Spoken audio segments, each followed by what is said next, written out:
여러분 안녕하십니까? 월요일 아침 뉴스 퍼레이드 황병준입니다. 강릉 등 영동 일부 지역에 극심한 가뭄이 이어지는 가운데 오늘 전국 대부분 지역에 비 소식이 있습니다. 다만 동해안 쪽은 강수량이 많지 않아 해갈엔 부족할 수 있다는 전망이 나옵니다. 낮 최고 기온은 흐린 날씨에도 34도까지 오르는 등 9월에도 무더위가 이어질 것으로 보입니다. 서울 광화문 광장에 나가 있는 취재 기자 연결합니다. 황재영 기자, 출근길 날씨 상황 전해주시죠. 네, 서울은 새벽부터 천둥과 돌풍을 동반한 강한 비가 내렸습니다. 지금은 비가 잠시 그쳤지만 언제 다시 올지 몰라 시민들은 우산을 든 채 출근길 발걸음을 재촉하고 있습니다.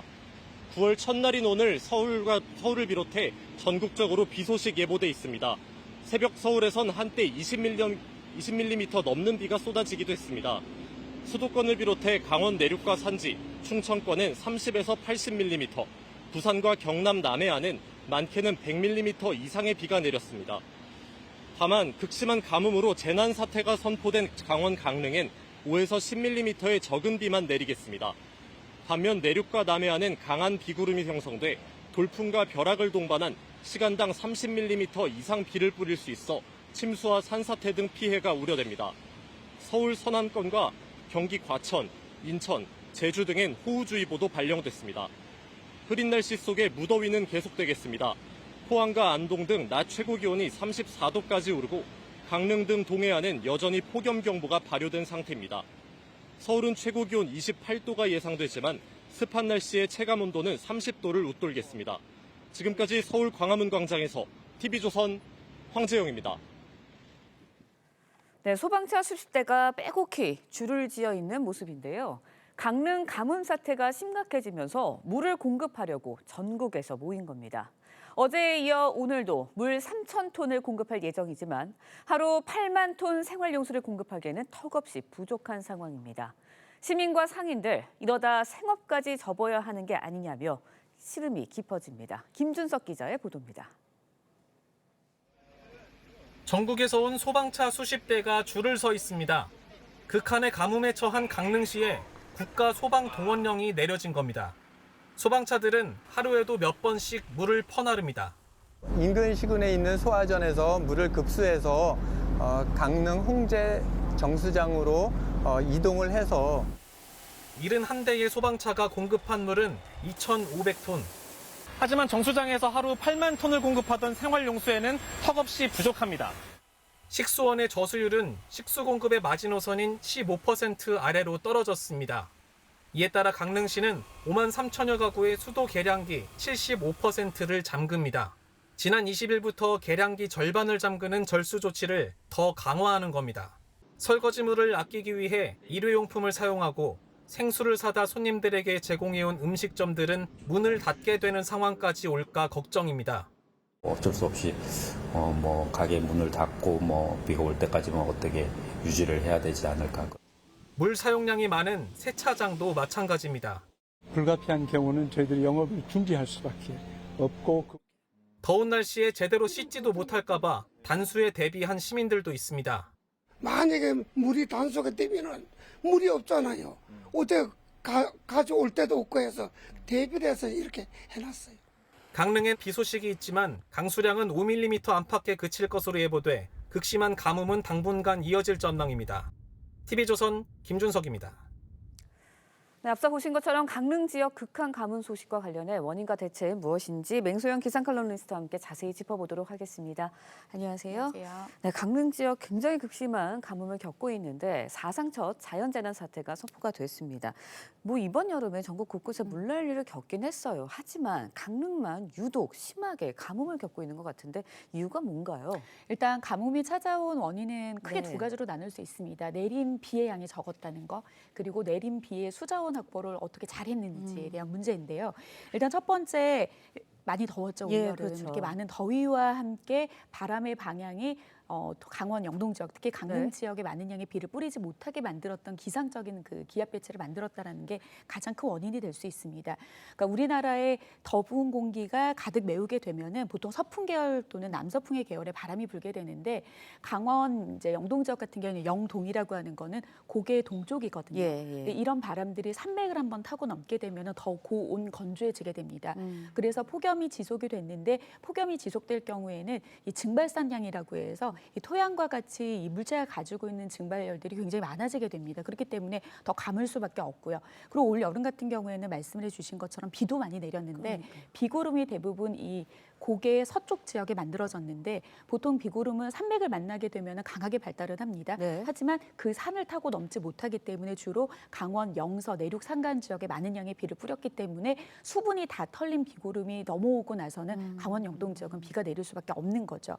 그리고 두 번째로는 수자원 확보가 강원 영동 지역에는 굉장히 중요한 이유가 네. 동서간의 폭이 굉장히 짧고 산세가 굉장히 가파릅니다. 네. 그래서 많은 양의 비가 내렸다 하더라도 수자원을 잘 확보하지 않게 될 경우에는 모든 물들이 이 급한 그 산세를 타고서 바다로 다 모두 흘러가 버리거든요. 그렇기 때문에 이 두 가지가 어떻게 보면 이런 극심한 가뭄을 좀 불러일으켰다라고 볼 수 있겠습니다. 네, 알겠습니다. 뭐 지형적인 특징도 있는 것 같은데 이번 강릉 지역 가뭄, 전통적인 가뭄이 아니라 돌발 가뭄으로 분석하기도 합니다. 돌발 가뭄이라는 표현 처음 듣는 것 같은 경향이 있거든요. 어떤 차이가 있는 거예요? 그러니까 말 그대로 돌발적으로 나타나게 되는 예. 거죠. 지금 기후 위기와 관련해서 최근 들어서 이제 등장하게 되는 그런 개념인데요. 네. 짧은 기간에 갑작스럽게 찾아오는 그런 이제 가뭄을 말하게 되는데 보통 일반적인 가뭄은 수개월에서 수년에 걸쳐서 지속적으로 이렇게 나타나게 됩니다. 그런데 돌발 가뭄 같은 경우에는 네. 수주에서 수개월 동안 나타나게 되는데 강수량이 조금만 부족한 상황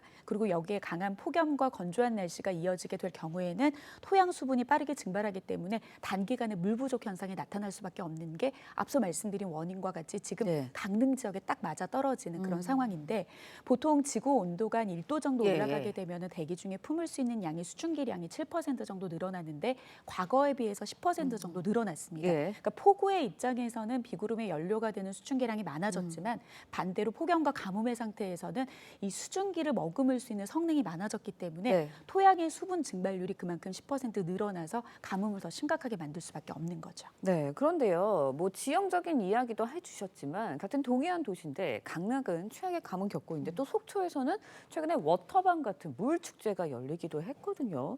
이렇게 지형적인 특적으로 가르게 된 가장 큰 원인은 뭔가요? 그렇죠. 강원 영동 지역 같은 경우는 지형적인 고질적인 문제로 인해서 가뭄이 늘 나타나는 그런 지역인데 속초도 예. 마찬가지로 만성적인 가뭄에 시달렸습니다. 그런데 수자원 확보 차원에서의 대응과 대비가 예. 조금 강릉보다 남달랐다라고 하는 것이죠. 2018년에 가뭄을 계기로 해서 속초 같은 경우에는 엄청난 인프라 확보에 투자를 했습니다. 그래서 이듬해인 2019년에는 280억 원을 들여서 지하댐 건설을 추진을 했고요. 3년 뒤인 2021년에 완공을 했습니다. 그러니까 결국에 지하댐이라고 하는 것은 바다로 흘러 들어가는 그런 지하수를 저장해서 가둬둬서 예. 물이 부족할 때 사용할 수 있는 건데 속초시의 시민이 8만여 명이에요. 그런데 이 저장할 수 있는 예, 예. 물의 양이 63만 톤에 달하니까 비가 내리지 않더라도 3개월 동안 속초 시민들이 그 저장 그 고에 예. 마련되어 있는 물로 충분히 이용할 수 있다라고 하는 거고요. 그리고 또 새로운 물구멍을 만드는 것도 대책이 될 수 있습니다. 그러니까 일종의 우물을 뚫은 거죠. 예. 지하수층을 탐사해서 15곳에 우물을 뚫었고 그리고 낡은 상수로를 교체해서 새는 물을 막는 것도 노력을 했습니다. 그래서 2021년부터 3년간 낡은 상수간 25km 정도로 교체를 했는데 이렇게 되면 이제 유수율, 그러니까 즉 수돗물이 실제 가정에 공급되는 율이 과거에는 한 59%였는데 이게 92% 수준대로 끌어올렸거든요. 예. 그러니까 전국 평균의 85%의 유수율보다도 훨씬 높은 그런 어떤 이제 대비책을 마련을 했는데 강릉 같은 경우에는 연곡천의 연곡 저수량을 확대하는 네. 그런 계획들을 세우고 있었지만 뭐 예산 부족이다라고 해서 좀 공사가 지지부진해서 좀 어려움이 있습니다. 네, 알겠습니다. 가뭄 이어지면서 이제 강릉 시민들 지난달 23일 기유제까지 지내기도 했습니다. 당분간 강릉에 큰 비 소식이 없다고 하는데 어떤 상황인가요? 비가 언제쯤 내리나요? 지난 밤사이 호우주의보가 내렸다 없어지기다를 반복을 하면서 지금 수도권 중부지방을 중심으로는 꽤 많은 양의 비가 내리고 있습니다. 예. 국민 5mm 안팎의 비인데 문제는 앞서 말씀을 드린 것처럼 고개의 서쪽 지역에 비구름이 형성이 되다 보니까 이 비구름들이 다 털리고 난 다음에 영동 지역에 영향을 주는 거라서 지금 일부 지역은 100mm 이상의 비가 내일까지 예고가 되고 있지만 네. 강원 영동 지역은 안타깝게도 5mm 미만 수준에 그치고 있습니다. 주말에도 전국에 비 예보가 있기는 합니다만 네. 마찬가지로 영동 지역은 피해갑니다. 그러니까 그 말은 즉 향후 열흘 동안의 비 예보가 거의 없는 상황이기 때문에 지금 뭐 급기야는 뭐 네. 단수까지 될 수 있을 가능성이 굉장히 높지만 많은 대책들을 정부 차원에서도 하고 있기 때문에 계속해서 좀 가뭄에 대한 상황을 지켜보고 대책을 좀 마련해야 되는 상황입니다. 네, 그런데 이제 가뭄이 강릉뿐만 아니라 다른 지역에서도 우려되는 곳들이 좀 있다고 해요. 어떤 지역들이 좀 우려가 되고 있나요? 지금 강원도 대부분 지역, 특히 뭐 전국 34개 다목댐, 다목적 그리고 수영댐 중에서도 안동댐이나 임압댐 같은 경우에도 가뭄 단계가 관심 단계에서 곧 주의 단계로 격상될 가능성이 굉장히 높습니다. 그러니까 이번 여름 같은 경우에는 집중호우에 대한 피해도 많기는 했지만 전체적인 지역과 기간을 좀 늘렸을 때 보면은 비가 많이 오기는 했지만 골고루 적당히 내려준 형태가 아니기 때문에 7월 강수량만 따졌을 때도 평년치의 한 80% 살짝 넘는 수치거든요. 그렇기 때문에 지금 일부 지역으로도 광동댐 같은 경우에도 강원 삼척이라든지 정선, 태백에 용수를 공급하는 곳인데 그 가뭄이 일어날 가능성이 높습니다. 왜냐하면 평년 이맘때 30% 정도 수준의 누적 강수량을 보이고 있는 상황이거든요. 그리고 또 수도권에 물을 공급하는 뭐 소양강댐이나 충주댐도 가뭄 단계, 관심 단계 진입되고 있고 또 가을이 될 경우에는 강수량이 또 줄어드는 시기에 접어들기 때문에 다른 지역들도 강릉뿐만 아니라 가뭄에 대한 사태에 대해서 미리미리 좀 사전에 상황을 지켜보는 게 좋을 것 같습니다. 네, 강릉 지역 뭐 겨울 가뭄도 심해서 이제 산불이 매년 좀 반복되고 있는 상황인데 대책이 필요해 보입니다. 지금까지 맹소영 기상칼럼니스트와 함께 이야기 나눠봤습니다. 오늘 말씀 고맙습니다. 네, 정치권 소식 전해드립니다. 이재명 정부 출범 이후 첫 정기국회가 오늘 시작합니다. 쟁점 법안과 청문회, 예산안 등을 두고 여야 간의 격돌이 예상되는데 야당은 아예 개원식부터 상복을 입기로 하는 등 전의를 다지고 있습니다. 변정현 기자의 보도입니다. 민주당은 오늘 시작하는 정기국회에서 검찰개혁 법안과 특검법 개정안 등 쟁점 법안을 신속히 처리한다는 방침입니다.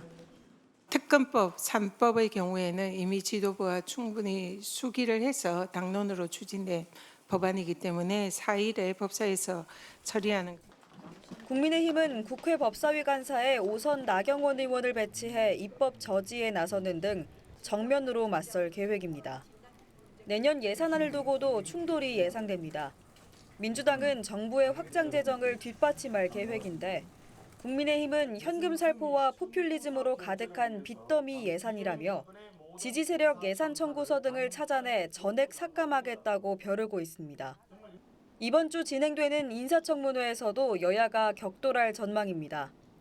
대통령실의 인사검증 관련해서 많은 우려가 제기되고 있습니다. 세 번째 낙마자가 나올 것이라고 예상됩니다. 내일은 최규진 교육부 장관 후보자와 이혁원 금융위원장 후보자 청문회가 예정돼 있습니다. 국민의힘은 당초 정기국회 불참 가능성도 시사했지만 오늘 국회 개원식엔 참석하기로 했습니다. 다만 여당 입법 독주로 민주주의가 사망했다며 검정 양복에 근조리봇을 단 상복 차림으로 참석할 계획이어서 여야 간 한바탕 신경전이 예상됩니다. TV조선 변정현입니다. 네, 이번 주는 국회 인사청문회가 연달아 개최됩니다. 그런데 당장 내일 최규진 교육부 장관 후보자 등 증인과 참고인이 한 명도 채택되지 않은 청문회가 적지 않아서 맹탕 청문회 우려가 나오고 있습니다. 노도일 기자가 보도합니다. 김민석 국무총리 청문회 때부터 논란이 된 증인제로 국회 인사청문회.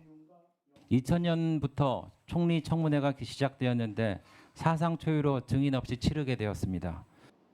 이번 주 시작되는 인사청문회에서도 비슷한 상황이 재현될 조짐입니다. 최규진 교육부 장관 후보자, 원민경 여성가족부 장관 후보자, 주병기 공정거래위원장 등 검증이 진행되는데 조선일보 등에 따르면 대부분 증인과 참고인이 채택되지 않았습니다. 최 후보자는 전직 대통령 비속어와 음주운전 전력, 입시 비리 옹호 논란 등이 제기됐지만 증인과 참고인을 통한 검증이 불발됐습니다. 조국 전 장관의 입시 비리 사태 때 그는 검찰의 칼춤 운운하며 불법을 감싸 안았습니다. 상습 체납 의혹 등이 제기된 주 후보자와 원 후보자도 증인제로 검증이 진행될 전망입니다. 이재명 정부 출범 이후 김 총리는 물론 정은경 보건복지부 장관, 정성우 법무장관 등 증인과 참고인 채택 없이 치러진 청문회가 속출하는 상황. 이런 상황이 반복되면 고위공직자 후보 검증이 부실해질 수밖에 없다는 우려가 나옵니다. 그동안 실시된 22차례 고위공직자 청문회에서 여야 합의로 채택된 증인은 12명, 참고인은 3명이었습니다. 내일 이혁원 금융위원장 후보자 청문회에는 증인 3명이 채택됐습니다. TV조선 노도일입니다.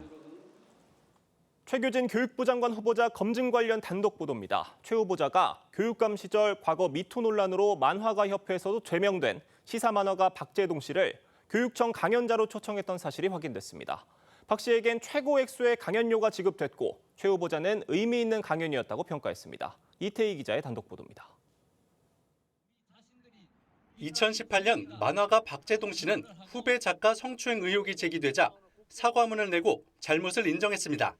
이후 정정보도 소송을 냈지만 대법원에서 패소했고 만화가 협회에서도 제명됐습니다. 그런데 판결 2년 뒤 박 씨는 세종시 교육청에서 참여하는 시민을 키우는 교육이란 주제로 연단에 섰습니다. 담당 부서는 교육감 이하 전 직원 참석을 권하는 공지를 올리고 유튜브 생중계까지 했습니다. 당시 교육감이던 최 후보자는 재미있고 의미 있는 강의였던 후기를 SNS에 남겼습니다. 이날 박 씨가 강연료로 지급받은 금액은 285만 원. 최근 3년간 세종시 교육청이 지급했던 강의료 중 최고 액수입니다. 최 후보자는 법원 판결 이후에도 박 씨를 존경하는 벗이라 부르며 교류를 이어온 곳으로 알려졌습니다. 또 성추행 사건으로 물러난 박원순 전 서울시장을 긍정적으로 묘사한 책을 학교 현장에 배포해 논란을 빚기도 했습니다. 박원순 시장을 미화하는 내용이 실린 책을 학생들에게 배포해서 도대체 뭘 배우라는 겁니까? 네, 이게 회수해야 될 책이라고 생각하지 않았습니다. 야당은 성인지 감수성이 부족하다며 자진 사퇴를 요구했습니다. 최 후보자 측은 관련 입장을 묻는 질문에 답을 하지 않았습니다. TV조선 이태희입니다. 한학자 통일교 총재가 특검이 수사 중인 의혹에 대해 처음으로 입장을 밝혔습니다. 특검은 통일교가 국민의힘 권성동 의원에게 정치 자금을 제공한 걸로 보고 있는데 한 총재는 이를 부인했습니다. 한지은 기자입니다.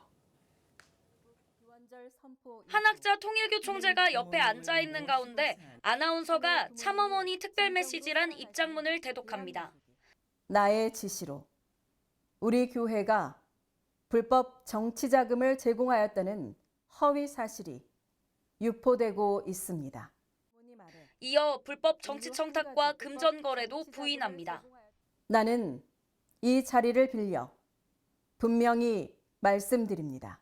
어떤 불법적인 정치적 청탁 및 금전 거래를 지시한 적이 없습니다. 특검은 통일교가 국민의힘 권성동 의원에게 불법 정치 자금 1억 원을 제공하고 건진법사 전성배 씨를 통해 다이아몬드 목걸이 등을 김건희 여사에게 건넸다는 의혹을 수사하고 있습니다. 한 총재가 의혹과 관련해 입장을 밝힌 건 처음입니다. 권성동 의원도 SNS를 통해 통일교 방문과 인사는 사실이지만 금품을 받은 일은 없다고 밝혔습니다. 특검은 구속 중인 전성배 씨를 소환했습니다. 특검은 전 씨를 상대로 2023년 국민의힘 전당대회 때 권성동 의원을 당대표로 밀기 위해 통일교인들을 당원으로 가입시키려 했다는 의혹 등을 조사했습니다. 특검은 9일인 구속기한 이전에 전 씨를 재판에 넘길 것으로 보입니다. TV조선 한지은입니다.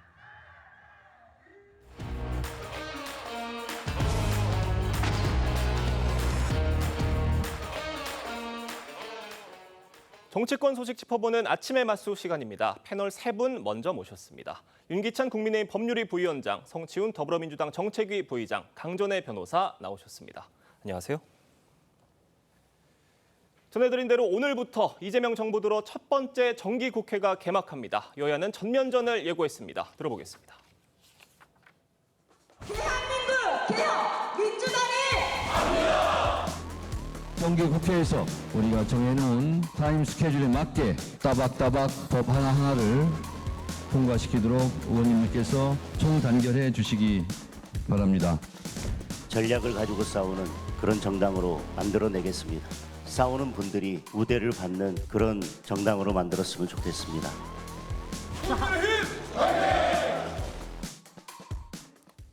이 따박따박 개혁 입법 통과시키겠다는 민주당 그리고 전력을 갖고 싸우겠다는 국민의힘입니다. 개막 첫날부터 아주 강대강 대치가 예상이 돼요. 좀 안타깝게 바라봅니다. 왜냐하면 이재명 정부의 첫 정기국회고 그리고 여야의 지도부가 새롭게 들어선 이후 첫 정기국회이기 때문에 좀 협치의 모습을 국민들께 보여드렸으면 하는 마음이 있었는데 좀 안타깝게 바라보고 있습니다.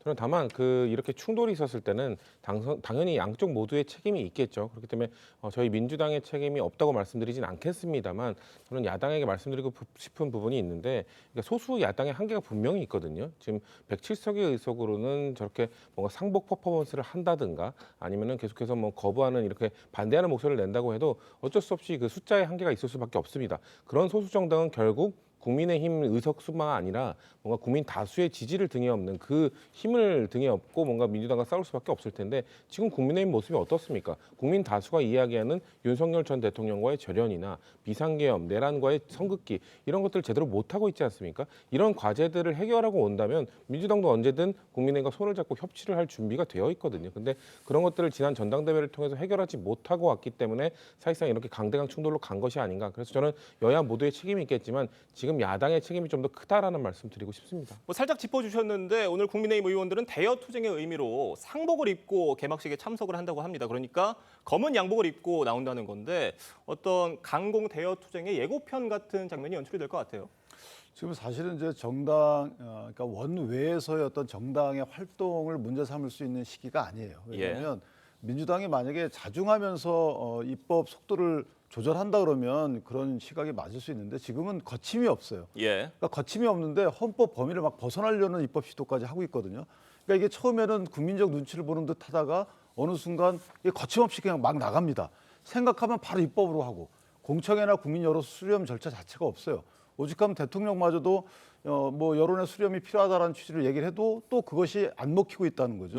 그렇다면 과연 국회가 누가 이것을 조절하거나 아니면 막을 수 있을 것인가에 대한 기본적인 의문을 제기하는 것이고 그래서 아마 장동혁 대표 체제에서는 원내 활동도 하고요. 그다음에 정당 간의 연대도 좀 해야 되고 조국 혁신당과도 사실 사안에 따라서는 연대할 수도 있는 거거든요. 그다음에 당협별로 국민적 대여론전도 해야 되는 거고. 자, 이런 식의 전방위적인 노력을 할 것으로 보이고 그 일환으로 아마 상복을 입고 상징적으로 원내에 나가는 게 아닌가라는 생각을 합니다. 참, 이 정기국회 개막을 앞두고 전운이 흐르는 상황입니다. 이 특검 특위가 내란 재판 특별부 구성을 포함한 특별법 도입을 검토하겠다고 밝혔는데요. 목소리 들어보겠습니다.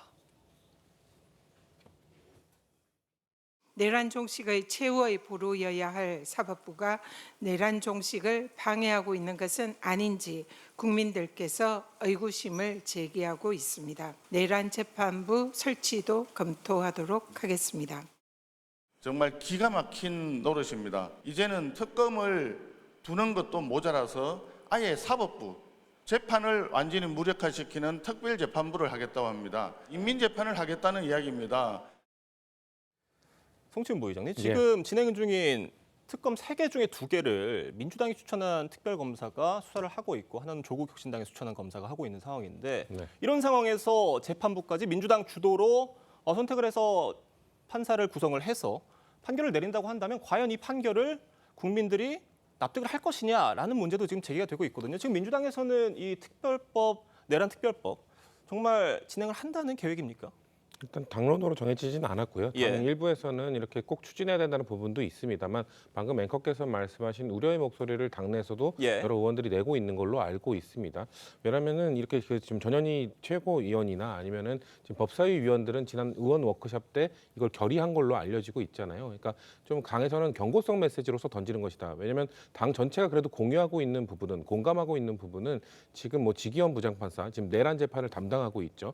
지난 3월에 윤석열 전 대통령의 그 구속 취소 인용을 결정해준 사람입니다. 그렇기 때문에 그리고 지금 내란 재판을 맡으면서 좀 늑장 재판을 하고 있다라는 비판을 지금 민주당에서 하고 있는 상황이고요. 그리고 한덕수 전 국무총리의 이 구속영장 기각 역시 국민 눈높이에 좀 맞지 않는 것 아니냐라는 생각들을 민주당에서 하고 있기 때문에 지금 사법부를 향해서 재판을 좀 똑바로 하라는 전 경고성 메시지가 좀 일단 1차적으로 있다고 보고요. 말씀하신 것처럼 실제로 이 내란 재판부 특별법을 통과시켜서 설치를 할 것인가, 이 부분에 대해서는 제가 아까 말씀드린 것처럼 당내에서 모두 이견이 있고 우려의 목소리가 있기 때문에 아마 전 충분히 좀 조정될 수 있는 부분이 있다. 다만 계속 경고성 메시지로서 이런 좀 강한 메시지를 갖고 있는 분들이 의견을 표출하고 있다. 전 그렇게 봅니다. 자, 지금 특검 수사가 꽤 진행이 된 상황이고 전 정부 장관 2명이나 구속이 된 상황인데 그럼 그럴 때는 민주당에서 어떤 별다른 목소리가 나오지 않더니 한덕수 국무총리 구속영장이 기각되고 나서 이런 목소리가 좀 높아진 부분에 대해서 이걸 두고 결국 어떤 한덕수 국무총리 영장 기각을 문제 삼고 이런 목소리를 내는 거 아니냐라는 지적이거든요. 어떻게 보십니까? 그렇죠. 특별재판부 같은 경우에 민주당에서 그전에도 이야기를 했습니다만 한덕수 국무총리에 대한 영장이 기각이 되면서 결국에는 본인들의 입맛에 맞는 결론을 내줄 수 있는 판사들까지도 따로 선임을 하겠다라고 이야기를 하는 것입니다. 조금 아까 성 부의장님께서 늑장 재판이라고 말씀을 하셨어요. 아마도 윤석열 전 대통령이라든지 내란 사건과 관련해서 늑장 재판이라고 말씀을 하시는 것 같은데 과거에 이재명 대통령이 재판을 받는 과정을 생각하면 그때 아무도 특별재판부에 대해서 이야기하지 않았었거든요. 이재명 대통령에 대해서도 당대표일 때 영장이 기각된 바가 있습니다. 그때 여당이었던 국민의힘에서 특별재판부를 만들어서 이러한 부분들에 대해서 처리해야 된다고 이야기한 적이 단 한 번도 없었던 것입니다.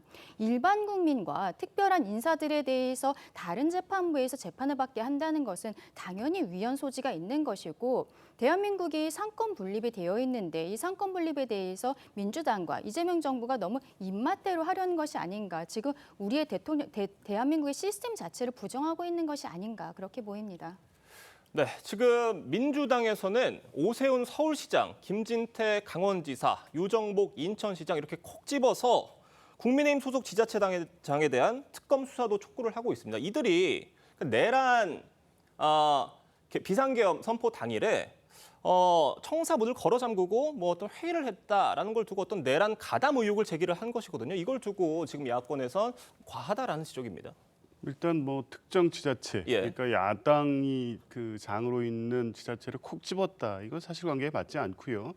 비상계엄 당일에 청사를 폐쇄하고 긴급 비상회의를 했다는 의혹 제기가 계속되고 있었습니다. 이것은 통상적인 어떤 국가 비상사태에 대비하긴 이런 조치라기보다 비상계엄 내란의 상황을 지자체 단위에서 사실상 완성시키고 지원하기 위한 조치로 볼 수 있는 여지가 있는데 이 부분에 대해서는 왜 수사하지 않느냐 이런 문제 제기를 하고 있는 거죠. 이게 실제 내란 방조에 해당될지 여부는 법리적 검토는 필요하겠습니다만 이게 통상적인 절차가 아닌 비상계엄의 완성을 위해서 지자체 단위의 어떤 조치가 있었다면 이 부분도 역시 수사를 통해서 진실을 규명해야 된다는 것이고요. 이 문제 제기가 내년에 있는 지방선거와는 아무 관련이 없죠. 사실조사를 해서 문제가 안 될 경우에 오히려 그 정치적 부담은 민주당이 떠안게 되는 것인데 그게 무리한 정치적 주장을 하고 있는 것은 아니라고 봅니다. 윤기찬 변호사님 어떻게 보십니까? 무리한 정치적 주장이죠. 왜냐하면 김병주 의원이 일주일 전인가에 저 문제 제기했어요. 그런데 저희가 그 뒤로 돌아가 보면 계엄 선포한 직후에 오세훈 서울시장 등 그다음에 부산시장 등이 계엄에 반대한다는 SNS를 올렸고요. 그다음에 거의 전 지자체가 비상회의를 했어요. 이 부분은 강기정 광주시장도 똑같이 4급 이상 공무원 모아서 비상회의를 했습니다. 청사 방호는 특별한 조치를 한 것이 아니고 야간 청사 방호 규율대로 그냥 한 거예요. 이걸 갖다 그런 식의 프레임을 씌워서 특히 몇 군데 지금 딱 집었잖아요. 저기 누구 민주당에서 누가 출마할지에 대해서 이미 설왕설래가 다 있는 곳입니다. 격전지고. 이게 내란 프레임을 지방자치단체에 씌워서 선거에 이용한다는 것 자체가 저는 개인적으로 이건 정도를 훨씬 벗어났다라는 생각이 들고 그다음 현장 방문까지 한다는 거거든요. 그런데 만약에 그 당시에 통화 내역 등이 있으면 이미 특검이 수사를 했을 겁니다. 근데 특검도 수사를 하지 않는 상황에서 정치권에서 수사하라고 지금 어떻게 보면 하청을 주는 거잖아요. 자, 이런 형태는 절대 있어서는 안 되겠다 이렇게 생각합니다.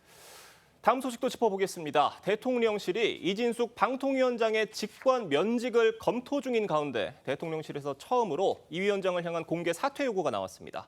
우상호 정무수석 발언 들어보겠습니다. 제가 그 국무회의장에서 앞에서 보면 시키지 않는데 꼭 준비해온 발언을 해서 이 뉴스를 만들어요. 대구시장 출마설도 있는데 정치적 출마를 할 생각이 있으시면 그만두시고 나가시는 게 맞지 않나. 이진숙 방통위원장을 향한 이런 사퇴 압박이 물밑으로 이어지고 있고 여권 내 기류가 있었다는 점은 저희가 충분히 짐작은 할 수 있는 상황이었는데 이렇게 공개적인 목소리가 나온 건 이번이 처음이에요. 어떻게 들으셨습니까? 그러니까 아마 저는 직권면직을 검토해 보니까 직권면직할 수 있는 요건에 해당하지 않자. 이제 저는 지방선거 프레임을 씌워서 나가도록 하려고 하는 거죠. 그러니까 뭔가 몰아내긴 해야 되는데 명분이 없는 겁니다. 그런데 이진숙 방통위원장 입장에서 뭐 혼자 할 수 있는 게 전혀 없어요. 지금 혼자 1인 체제거든요. 예. 근데 합의제 기관이기 때문에 2인도 하면 안 된다고 했던 민주당인데 그렇다면 대통령께서 또는 민주당에서 또는 국회에서 물론 나머지 방통위원들을 추천해서 업무를 원활하게 돌아갈 수 있도록 해줘야 되는 거 아니겠습니까? 근데 그 보충은 하지 않고 일단 몰아내고 보충하겠다는 거잖아요. 이것은 방통위원회 기능 결여로 인한 국민적 피해를 감수하겠다 이런 거기 때문에 저는 개인적으로 우상호 정무수석 같은 경우는 좀 다를 줄 알았는데 저렇게 정치 공세하는 거 보니까 아마 아까 그 강원도 있잖아요. 강원도도 우상호 정무수석이 출마가 예정된 곳이라고 좀 여러 가지 말들이 있죠. 네, 그러니까 이런 모든 부분들이 국가 경영 시스템의 정무적 판단이 너무 들어오는 것도 문제다 이렇게 판단합니다. 지금 이진숙 위원장은 내 임기가 내년 8월까지고 지방선거는 내년 6월까지다. 난 그런데 이 임기 다 채우겠다는 거고 그러니까 내년 지방선거 출마할 수가 없게 되는 거다라는 이런 얘기거든요. 어떻게 들으십니까? 일단 임기를 채우는 게 무슨 의미가 있겠냐는 말씀을 드리고 싶어요. 그러니까 이준숙 위원장은 지금 2인 체제를 빨리 5인 체제로 만들어 달라고 하고 있잖아요. 그런데 민주당에서 윤석열 정부 때부터 이준숙 위원장을 지적했던 부분은 사법부도 지적했던 그 2인 체제로 운영 시도했던 사람 아닙니까? 그렇기 때문에 본인이 그렇게 편법적으로 2인 체제로 뭔가 운영을 하려던 사람이 이제 와서 5인 체제를 주장하는 것이 타당하냐라는 지적을 하는 것이고 그리고 감사원으로부터 정치적 중립 의무를 위반했다는 지적을 받았던 것 역시 뭔가 본인이 이 탄핵 심판을 받는 과정 동안 부적절한 방송에 나가서 그런 발언들을 했기 때문에 그런 것들이 사실 정치적 목적을 갖고 자리를 지키는 것 아니냐라는 비판을 받고 있는 것이죠. 그렇기 때문에 지금 뭐 저희 당만 이런 이야기를 하는 것이 아니라 보수진영 내부에서도 뭐 이진숙 방통위원장에 대한 뭐 공천 이야기 많은 분들이 하고 있지 않습니까? 뭐 전환길 씨 같은 경우에는 뭐 양보하겠다 본인에게 주어진 공천권도 아닌데 이진숙 위원장이 나오면 양보하겠다라는 얘기를 하는 등 보수진영에서도 이미 뭐 이진숙 위원장의 출마는 뭐 기정사실화하는 듯한 이야기들을 하고 있는 것이기 때문에 그런 상황 속에서 지금 임기를 지키는 것이 무슨 의미가 있겠냐는 차원에서 당 차원 그리고 대통령실에서 그런 이준숙 위원장에 대한 지적들을 하고 있는 것으로 좀 보여집니다. 자, 이 방통위원장에 대한 직권 면직이 전 정부에서 있었습니다. 윤석열 정부 때 한상혁 방통위원장이 직권 면직이 됐었는데 당시에 민주당 대표였죠. 이재명 대통령이 위헌 위법적인 직권 남용이다 이렇게 강하게 비판을 했었습니다. 내로남불이라는 지적이 나와요. 그렇죠. 근데 그 당시에는 한상혁 위원장 같은 경우에는 이미 형사적으로 기소가 되어 있는 상황이었거든요. 그런데 이진숙 위원장은 현재 기소조차 되지 않은 상황에서 직권면직이라는 카드를 이제 정부에서 꺼내는 것은 결과적으로 본인들이 과거에 했었던 말과도 맞지가 않고 우리가 일반적으로 공무원 징계에 있어서의 기소 정도는 좀 돼야 되는 것이 아니냐라는 국가공무원법상 직권면직의 조건을 말씀해 주신 거예요. 그런 것을 지금 전혀 무시하고 있다라는 것이죠. 결과적으로는 이진숙 위원장을 빨리 몰아내고 싶은 그 정부의 마음이 있다고 생각을 합니다. 처음에 국무회의에도 들어오지 말라고 했고 휴가도 쓰겠다고 했던 것을 거절을 하면서 이 이유에 대해서 국가적으로 재난이 있는데 방송통신위원장이 휴가를 가는 것이 맞느냐 여기에 대해 언론을 통해서 이야기를 하기도 했었거든요. 근데 바로 그 다음 주 정도에는 이재명 대통령 역시 휴가를 간 상황에서 호남에 비가 굉장히 많이 와서 사망사고까지 나와 있는 상황이었습니다. 이제는 뭐 방송미디어통신위원회라는 유사한 위원회를 만들어서 방통위를 폐지하고 그러면서 이진숙 위원장도 자연스럽게 직에서 내려놓는 법안도 발의를 하겠다라고 이야기를 하는데 민주당 측에서 보기에도 지금까지 진행하고 있는 것들이 위헌 소지가 다분하다는 것을 판단하고 있는 것으로 보여요. 그렇기 때문에 자진 사퇴 이런 이야기까지 나오고 있는 것이 아닌가. 결국에는 언론 장악을 위해서 여러 가지 방법을 강구하고 있는 것으로 보입니다. 알겠습니다. 저희가 다음 소식도 좀 짧게 짚어보겠습니다. 조기현 변호사님, 이 조국 전 대표가 서울에 거주하는 경제적 상층일수록 극우 청년일 확률이 높다라는 제목의 기사를 SNS에 공유를 했는데 특별 사면 이후에 연이어서 2030 극우론을 주장하는 모양새예요. 어떻게 보십니까? 일단은 이 조국 대표의 사면 복권이라든가 소위 말하는 조국 사태의 공정성 이슈에 핵심적으로 2030 세대의 비판의 목소리가 높았기 때문에 그런 부분에 있어서 이게 전체적 여론과 좀 다른 부분이 있다는 걸 설명하기 위해서 이 이슈를 계속 제기하는 것 같긴 합니다. 그런데 제가 보기에는 어쨌든 뭐 적절해 보이지는 않습니다. 이게 어쨌든 현상으로서 나타난 일부의 극우적 흐름, 예를 들면 윤석열 전 대통령에 대한 체포영장 집행 과정에서 맨 앞에 섰던 몇몇의 일부가 있지만 이걸 세대 일부의 극우화론으로 확장시키는 이슈 제기가 이 조국 혁신당 또는 이재명 정부 전체에 어떤 도움이 될까 하는 생각이 듭니다. 만약에 사회학자로서 이걸 분석한다면 의미 있는 분석이라고 볼 수도 있겠지만 조국 전 대표는 이제 정치인이고 또 이 정부의 성공을 위해서 힘을 모으겠다고 하는 상황에서 어떤 특정 세대의 문제 제기를 계속하는 것이 어떤 도움이 될까 하는 생각이 듭니다. 조국 전 대표가 이렇게 2030 청년들과 각을 세우는 이유가 뭐라고 보세요? 뭐 단순하게는 이제 공정에 대한 문제 제기를 하고 있는 거잖아요. 예. 2030은 사실 탈이념 세대입니다. 그러니까 이념에 의해서 정치적 성향이 고착되어 있는 세대가 아니기 때문에 그만큼 좀 민감한 거죠. 그러니까 공정에 대한 문제 제기를 하고 있는 2030에 대해서 본인이 극우라고 몰아붙이는 거예요. 예. 그러면 본인이 어떤 이 공정에 대한 문제 제기하는 것이 이념적 성향에 기초한 국민들이 볼 때 이러면 안 된다라고 본인이 어떤 낙인 찍는 효과가 하나 있는 것이고 또 하나는 이제 본인이 가만히 정치형 상황을 보니까 이게 팬덤이 없으면 안 되겠거든요. 그러니까 팬덤을 만들어가는 과정인데 이재명 대통령도 민주당에 대한 팬덤을 뺏어오는 과정이다. 저는 이렇게 판단을 해서 자 본인이 정치적인 공간을 넓혀가는 건 좋은데 그 불공정에 대한 문제 제기를 극으로 이렇게 낙인 찍는 이거는 글쎄요. 국민적 시각에서 볼 때 정치를 꼭 이렇게 하셔야 되나요? 저는 2030 세대가 극우다. 이렇게 집단 전체를 어떤 특정 안 좋은 성향의 이름에 빗대는 거 이런 부분들은 특히나 조국 전 장관이 했던 그동안의 어떤 행동에 비춰보면 일단 본인 잘못을 먼저 인정하고 그럼에도 불구하고 뭔가 본인에 대해서 계속 낙인 찍는 행위가 있으면 예. 그때 어떤 후속적인 표현을 하는 것이 맞는 것이지 좀 너무 잘못된 정치 공학을 일찍 배우신 게 아닌가라는 생각합니다. 네, 조국 전 대표가 특별 사면 이후에 SNS에 올린 글이 70건이 넘는다고 합니다. 같은 기간 정청래 대표가 올렸던 글의 2배라고 하는데 어젯밤에도 새 글이 올라온 걸 보면 앞으로도 어떤 글이 더 올라올지 저희가 잘 지켜보도록 하겠습니다. 다음 이야기도 짚어보겠습니다. 통일교 청탁 의혹으로 특검 수사선상에 오른 한학자 통일교 총재가 어제 처음으로 공식 입장을 냈습니다. 관련 의혹을 모두 부인을 했는데 저희가 앞서 리포트로 짚어봤습니다만 예배 영상을 통해서 본인이 등장은 하셨지만 본인 목소리로는 말씀을 안 하시고 어떤 대독하는 분을 내세우셔서 본인 입장을 내세우셨어요. 어떻게 보셨습니까? 그렇죠. 지금 권성동 의원에 대해서 곧 영장실질심사가 이루어질 것으로 예상이 되는 부분들이 있고 그 과정에서 아마 한학자 총재에 대한 수사도 있을 것으로 생각을 합니다. 그렇다면은 본인이 지금까지 어쨌든 뭐 지시한 적이 없다라는 형태의 메시지들이 나오긴 했습니다만 어제 나온 것처럼 직접적인 메시지가 나온 적은 없었거든요.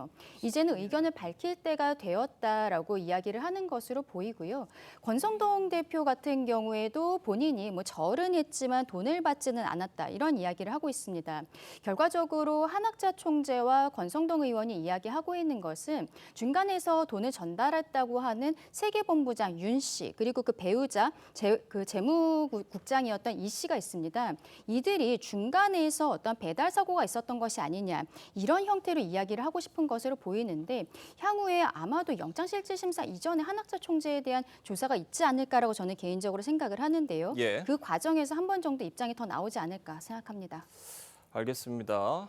지금 윤영호 전 세계본부장이 특검에 이 한학자 총재의 지시로 권성동 의원에게 정치자금 1억 원을 건넸다라는 진술을 한 것으로 알려졌는데 이 윤 전 부부장의 진술과 관련 물증만으로도 한 총재에게 혐의 적용이 가능하다고 보세요? 이제 그 부분을 한 총재는 분리하는 것 같습니다. 그러니까 윤영호 본부장이 건넸다는 1억 원 부분과 그 뒤에 2022년 2월, 3월경에 직접 권성동 의원을 만나서 건넸을 것으로 추정되고 제기되고 있는 지금 의혹 부분 분리해서 윤 전 본부장 문제는 본인의 지시가 아닌 윤 전 본부장의 독자적 판단에 의한 것으로 예. 진술을 하고 나머지 뒤에 부분은 정황적 증거들 그러니까 관련자들의 진술은 있지만 직접적 물증 확보는 못할 것으로 보고 두 사안을 지금 분리 대응하는 것으로 보이는데요. 윤 전 본부장 문제는 본인이 어쨌든 건넸다는 진술이 있고, 근데 이제 지시 여부에 대한 확인이 결정적인데 2022년 2월, 3월에 혹시라도 건너해준 정치자금이 있다고 하면 앞에 건 윤영호 본부장이 건넨 1억과 결부되기 때문에 결국 한남자 총재의 혐의도 피하기는 어려운 부분이 있습니다. 뭐 문자 메시지나 또 어떤 수첩 메모 같은 증거들이 있지만 직접적인 물적 증거들이 없기 때문에 그 부분을 특검이 파헤쳐내야 되는 부분이라는 말씀이십니다. 오늘 네 분 말씀은 여기까지 듣겠습니다. 감사합니다. 경남 마창대교에서 극단적 선택을 하려던 여성을 퇴근하던 소방대원이 발견해 구조했습니다. 힘든 얘기를 다 들어주겠다면서 여성을 설득했고 시민들도 차를 세우고 다가와 힘을 보탰습니다. 이성진 기자가 단독 취재했습니다. 한 남성이 교량 난간 밖에 서 있는 여성에게 다가갑니다. 난간을 붙잡고 아슬아슬하게 서 있는 여성에게 손을 내밀며 계속해 말을 겁니다. 여성의 것으로 보이는 차량에서 휴대전화를 가져와 어디론가 전화를 걸기도 합니다. 이 보검 소방사는 지난 금요일 퇴근길 마창대교를 지나다 극단적 선택을 하려는 여성을 발견하고는 차를 세우고 다가가 설득했습니다. 나와서 얘기 좀 하자. 오늘 힘든 일 있으셨냐. 내가 얘기 다 들어드리겠다. 이 장면을 지나다 본 다른 차량 운전자들도 잇따라 차를 세우고 뛰어와 여성이 뛰어내리지 않도록 붙잡았습니다. 진정하시라고. 이 선택은 아닌 것 같다고. 마음을 진정하라고.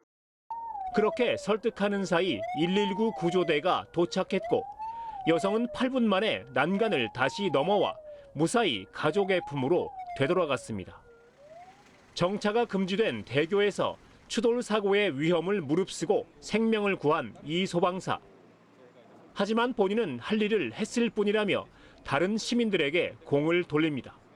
그 위험을 또 무릅쓰고 다른 시민분들도 도와주러 오셔가지고 정말 멋지고 대단하다고 생각하고 있습니다. 이 소방사와 시민들은 그런 일을 또 목격해도 구조하겠다고 말했습니다. TV조선 이성진입니다. 최근 도심에서 쥐를 목격했다는 신고가 늘고 있습니다. 1970년대 대대적인 쥐잡기 운동 이후 도시에선 쥐를 보기 쉽지 않았는데 최근 늘어난 이유가 날씨와 무관치 않다고 합니다. 쥐는 전염병을 옮길 수도 있어 대책이 필요해 보입니다. 구자영 기자가 현장을 취재했습니다. 하루 유동 인구가 20만 명에 이르는 서울 신림역 바로 옆 대로변. 한낮인데도 도로 빗물바지 틈새. 사람들이 오가는 인도 앞까지. 쥐가 돌아다닙니다. 어른 주먹만한 쥐 한 마리는 사람이 근처까지 가도 아랑곳하지 않고 먹이 먹는 데만 정신이 팔렸습니다. 쥐 출몰 신고가 잦은 서울 신림역 앞 화단인데요. 눈으로 봐도 쥐구멍이 7곳이 넘습니다. 작업하는 작년에 근데 오늘 똥을 맞더라고요. 해마다 또 피고요. 집으로 키우고 그냥 팔걸요. 신고도 잇따르고 있습니다. 쥐 민원 건수가 2024년에는 33건이었는데 25년 8월 18일 기준으로 16건이에요. 쥐는 주로 여름에 번식합니다. 그런데 최근 더운 날이 많아져 번식하기 좋은 환경이 됐습니다. 특히 폭우가 잦아지자 야행성인 쥐가 대낮에도 먹이를 구하러 지상으로 올라옵니다. 비 오는 날은 활동을 잘 안 하거든요. 그러니까 그동안에 이제 막 이틀이다 3일이다 굶주린 거죠. 그래서 굶주린 쥐들은 낮에도 활동을 합니다. 갑작스레 나타난 쥐에 놀라는 건 둘째 문제. 쥐는 출혈 등의 각종 감염병을 옮기기 때문에 관리가 필요합니다. 쥐덫을 놓거나 쥐약을 쓰는 게 유일한 대책인데 반려동물이나 야생동물이 희생될 수 있어 조심스럽습니다. 전문가들은 쥐의 개체수가 더 급격히 증가하기 전에 지금부터 대책을 세워야 한다고 지적합니다. TV조선 구자영입니다. 네, 모레 중국에서 진행되는 전승절 열병식 행사가 이틀 앞으로 다가오면서 긴장감이 고조되고 있습니다. 오늘 막을 내리는 상하이 협력기구 정상회의에선 서방에 맞선 공동 대응 의지를 드러냈습니다. 이루라 기자가 보도합니다. 상하이 협력기구 SCO 정상회의가 열린 중국 텐진. 시진핑 중국 국가주석 부부가 푸틴 러시아 대통령을 비롯한 각국 정상을 맞이합니다. 중국, 러시아가 주도하는 SCO는 다자 협의체로 10개 회원국을 비롯해 약 20개국 정상이 참여하며 2001년 창설 이후 최대 규모를 기록했습니다. 이번 회의에서는 국경 문제로 충돌했던 인도와의 협력까지 강조됐습니다. 시 주석은 양국을 용과 코끼리에 비유하며 서방 중심에 맞서는 새로운 세력임을 자임했습니다. 做睦邻友好的朋友，相互成就的伙伴，实现龙象共舞，应当是中印双方的。 참석 정상들은 하나의 중국 원칙에 지지를 밝히는 한편 중국 발전과 시 주석 지도력에도 찬사를 보냈습니다. Люди занимаются конкретным делом. Я в этом вижу большой успех вашего государства и большой успех вашего руководства. 정상회의 폐막 이틀 뒤인 3일엔 전승절 80주년을 기념하는 대규모 열병식이 열립니다. 열병식이 진행되는 베이징 천안문 광장 일대에는 이미 20여일 전부터 곳곳에 검문소가 설치되는 등 긴장감이 감돌고 있습니다. 특히 이번엔 북중러 정상이 처음으로 한자리에 모이며 반서방 연대가 한층 더 부각될 전망입니다. TV조선 이루라입니다. 네, 북한 김정은 위원장이 모레 중국 전승절 80주년 열병식에 참석하려고 오늘 전용 열차를 타고 평양을 출발할 가능성이 제기되고 있습니다. 평양에서 베이징까지 열차로 20시간 넘게 걸리는 점을 감안하면 오늘 출발해야 행사 전날인 내일 도착할 수 있기 때문인데요. 중국 철도 당국도 오늘과 내일 단둥발 베이징행 열차 운행을 일부 중단했습니다. 이태영 기자가 보도합니다. 중국 철도 예약 사이트입니다. 매일 저녁 6시 18분 출발하던 단둥 베이징 열차편이 9월 1일과 2일 예약 화면에서 사라졌습니다.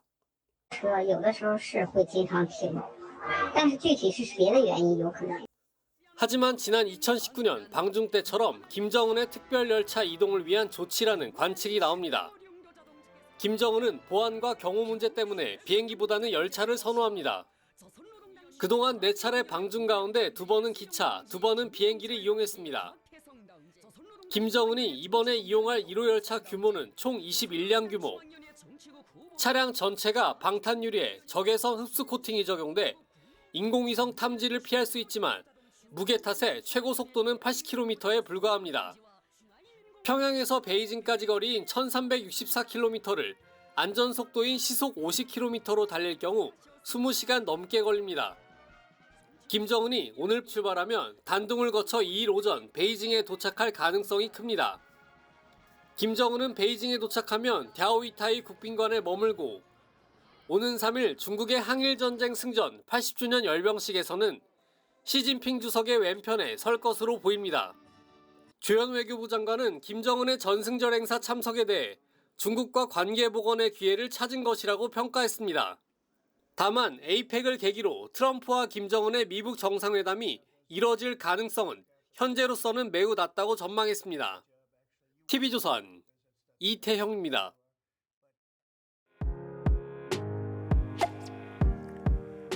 네, 렌즈에 담긴 그 순간 그 의미를 짚어보는 시간이죠. 사진 기자가 선택한 아침의 한 장입니다. 오늘은 조선일보 사진부 오종찬 기자와 함께합니다. 안녕하세요. 오늘 아침에 볼 사진 어떤 건가요? 네, 골볼 경기에서 시각장애인 선수들이 공을 몸으로 막는 모습입니다. 어제까지 사흘간 경기도 수원에서는 시각장애인들을 위한 체육축제가 열렸는데요. 그 현장을 찾아가 봤습니다. 골볼은 시각장애인만 할 수 있는 유일한 종목인데요. 공 속에 소리가 나는 방울이 들어있어서 선수들은 소리를 들으며 경기를 합니다. 볼링 종목에서는 선수들이 가드레일을 잡고 어프로치를 하는데요. 경기 안내자가 선수들 뒤에서 남아있는 핀의 숫자와 점수를 알려줍니다. 네, 선수들의 열정이 고스란히 느껴지는 것 같은데요. 이번 대회 어떤 대회인지 소개가 필요할 것 같네요. 네, 올해로 4회를 맞는 전국 시각장애인 체육대제전은 국내 유일한 전국 단위의 시각장애인 스포츠 대회입니다. 시각장애인과 장애인 체육에 대한 관심을 높이기 위해 지난 2022년 시작됐습니다. 올해는 전국에서 1000여 명이 참가해서 7개 종목에서 경쟁을 펼쳤는데요. 눈은 보이지 않지만 최선을 다하는 선수들의 모습에 감동적인 장면들이 많았습니다. 네, 선수들의 열정에 응원과 함께 뜨거운 박수 보내드립니다. 지금까지 아침 현장이었습니다. 9월의 첫날인 오늘 전국 곳곳에 비가 내립니다. 현재 레이더 영상을 보시면 수도권과 제주 산지를 중심으로 시간당 20에서 40mm의 비가 내리고요. 호우특보가 내려져 있는데요. 이들 지역은 오후까지 비가 집중되겠습니다. 내일까지 수도권과 강원 북부 내륙에는 최대 100mm 이상, 그 밖의 지역에도 최대 80mm의 비가 내리겠고 가뭄이 이어지는 동해안 지역은 5mm 안팎으로 양이 적겠습니다. 오늘 비와 함께 돌풍과 벼락이 동반되겠습니다. 특히 강원 산지를 중심으로는 바람이 무척 강하겠습니다. 중부지방에 내려진 폭염특보는 모두 해제됐지만 남부와 동해안은 여전히 무덥습니다. 낮 최고 기온 서울이 29도, 대전 32도, 부산은 31도 예상되고요. 강릉은 34도까지 오르겠습니다. 중부지방은 내일 새벽까지, 남부는 내일 오후까지 비가 내리겠고 이후 심한 더위는 점차 물러가겠습니다. 오늘의 날씨 박선민입니다. 이상으로 월요일 뉴스 퍼레이드 마칩니다. 네, 저희는 내일 아침 7시 30분에 다시 찾아뵙겠습니다. 시청해주신 여러분 고맙습니다.